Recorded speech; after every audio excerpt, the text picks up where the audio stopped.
La seconde présentation de la chaîne. Après les anges, les démons, après le bien, le mal. C'est pourquoi cette émission est intitulée Le démon n'existe pas.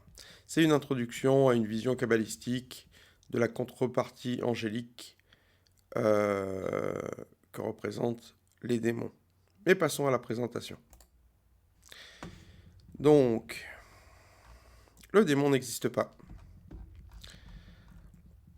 Alors, nous avons vu différents aspects de l'ange, posons-nous maintenant la question du démon. Si la réalité des anges fait parfois question aujourd'hui, la figure du démon est quant à elle plus populaire. Comme le dit l'ange à Lily, aujourd'hui les diables font du bruit et les anges ne chantent pas. C'est vrai que dans notre époque désenchantée, la figure du démon est plus populaire que celle de l'ange, en général chez ceux qui ne s'intéressent pas à la spiritualité. Pourtant, contrairement aux anges, les démons n'existent pas par eux-mêmes. Le crime, le meurtre et la rapine sont le témoin du mal, mais à l'inverse des anges, le démon est appelé à disparaître. Il est condamné par la force, la sagesse, l'amour et l'attention. En effet, le mal est la partie évolutive de la création et elle est appelée à mourir dans la perfection. Seule la vertu se soutient d'elle-même pour toujours. Écoutons encore ce que disent les anges, des dialogues à ce propos.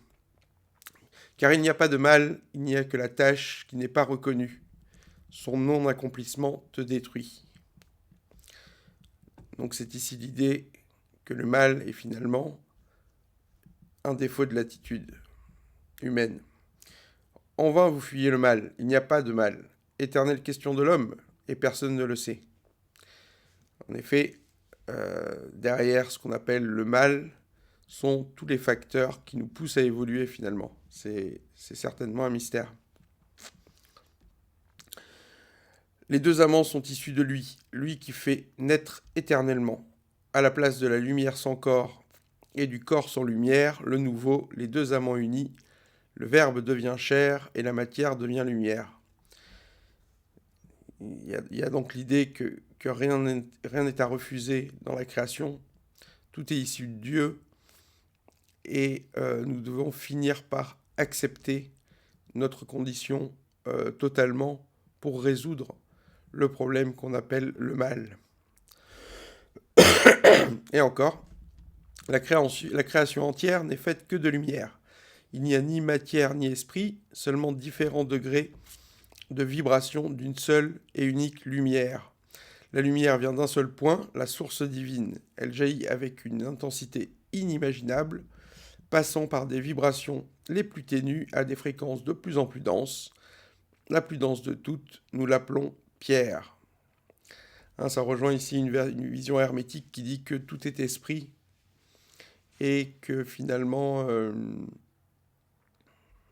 tout peut être résolu par la pensée de ce qui nous contraint. Ce que l'on nomme le démon est un défaut de l'attitude, une erreur du comportement. Comme tout mal, il doit disparaître avec le temps. Le mal est le capital passionnel que nous sommes ensemble venus transformer en amour sur la terre. Voilà, il faut comprendre finalement que c'est l'aspect dynamique, l'aspect énergétique qui revient aux racines de la présentation précédente sont finalement la matière première qu'il faut transformer en amour à travers l'expérience. Donc, première partie, premier point, le mal est ce que nous ne comprenons pas. Les grimoires de magie nous parlent d'un nombre divers et varié d'entités maléfiques. Pourtant, il n'y a rien dans l'univers qui soit mal motivé dans son principe. Tout est issu de Dieu. Il n'y a que des faux pas, des aventures malheureuses et de mauvaises histoires. Le mal est une réaction, il ne crée rien par lui-même et de lui-même. Il n'y a donc pas un nombre prédéfini de démons, mais une infinité de possibilités de bien ou de mal faire. Le mal est un échec, une faillite, un écueil, une déroute. Il n'y a qu'une seule manière de bien faire, être fidèle à soi-même, et des milliards de possibilités de mal faire. Malheureusement, tout le monde ne parvient pas à bien faire tout le temps.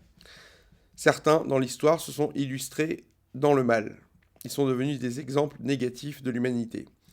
Mais si un assassin mérite la perpétuité selon nos tribunaux, c'est-à-dire la peine maximale, combien les hommes sont-ils déjà allés plus loin?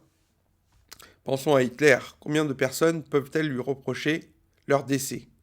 6 millions de juifs lors du génocide, 60 ou 80 millions parce qu'ils seraient à l'origine de la Seconde Guerre mondiale. Quel rapport entre la culpabilité du génocidaire et celle de celui qui a assassiné un homme, même avec précipitation? Hitler mérite-t-il 1 milliard d'années de prison? Serait-il puni en enfer aussi longtemps? Quant à nous, sommes-nous innocents d'avoir laissé Hitler faire ce qu'il a fait? N'avons-nous rien à nous reprocher pour la mort dans les camps, puisque nous ne sommes pas Hitler? Question mérite d'être posée. Le démon a rompu avec son humanité, c'est-à-dire son égalité de principe avec le reste des hommes. C'est pourquoi il est coupable et redevable de son mal devant la société. Cependant, il fait partie de l'humanité. C'est en justice qu'il faut le juger. Ceux qui s'illustrent dans le mal deviennent des emblèmes de ce qu'il ne faut pas faire et des victimes du jugement de l'histoire. Ils balisent ainsi l'espace qui sépare le bien et le mal, le ciel et l'enfer. Cet espace est investi par nos pensées ensuite. Le mal est un côté de l'épée, un versant de la science. Il représente la honte, le danger, le fourvoiement. Il est éternel en un sens car il est la dynamique qui fait avancer la création vers ses fins. À chacun de faire le meilleur de sa chance. À chacun de s'illustrer dans l'humanité, dans son humanité, à travers toutes les expériences que nous propose la vie, et elles sont nombreuses. Ceux qui se sont laissés convaincre par la violence au défaut de la justice sont les témoins de la force du mal, du charme de la matière et de l'égarement dont nous pouvons nous montrer victimes. Les exemples négatifs de l'humanité sont devenus significatifs d'un travers, d'une pente, d'un pis-aller dont chacun doit se méfier au-delà. Et oui, parce que finalement, si nous sommes le premier à échouer sur quelque chose, peut-être pouvons-nous transformer cet échec en quelque chose de bien au-delà. Et donc, même nos échecs sont significatifs, même nos échecs sont un chemin vers... Même le mal est un chemin vers le bien, malgré l'atrocité que ça peut représenter parfois. N'est jamais à nier. Ils sont depuis assimilés à leur faute, tels des bornes de l'attitude, mais ils ne pourraient supporter seuls ceux dont ils se sont rendus coupables. Le démon exprime notre nature dans son obscurité. Il est partie prenante de l'humanité et de son histoire. Nous sommes chacun et tous responsables de tout le mal qui a déjà été fait, et encore de tout le mal potentiel à venir. Et ça, c'est important. C'est ce que j'appelle l'ego divin. C'est-à-dire que nous ne sommes innocents, finalement, de rien, de ce qui se passe en bien comme en mal, à partir du moment où nous nous identifions au principe du bien. Telle est la foi du Christ, lui qui s'est identifié à Dieu et a accepté de supporter le poids du mal à jamais. Encore, le Christ est cloué au salut du monde aussi longtemps que nécessaire pour chacun en particulier et pour tous en général. Si nous voulons pouvoir nous féliciter de tout le bien que sait permettre la vie, il faudra accepter de pardonner le mal au même niveau. Tel est l'ego divin, telle est la vraie dimension de l'âme humaine. Le Christ est cloué à la croix de notre iniquité aussi longtemps qu'elle a lieu. Ceux qui ont incarné le mal sont victimes du souvenir, et ce souvenir est le feu dont on brûle en enfer. Un jour prochain, ils seront pardonnés, quand la terre vibrera à l'unisson des valeurs éternelles. En cela, nous aurons atteint un certain équilibre qui permet justement de pardonner le passé, étant donné les opportunités de l'avenir au-delà. Le mal est le chemin et le bien est la fin. Seule la joie est éternelle.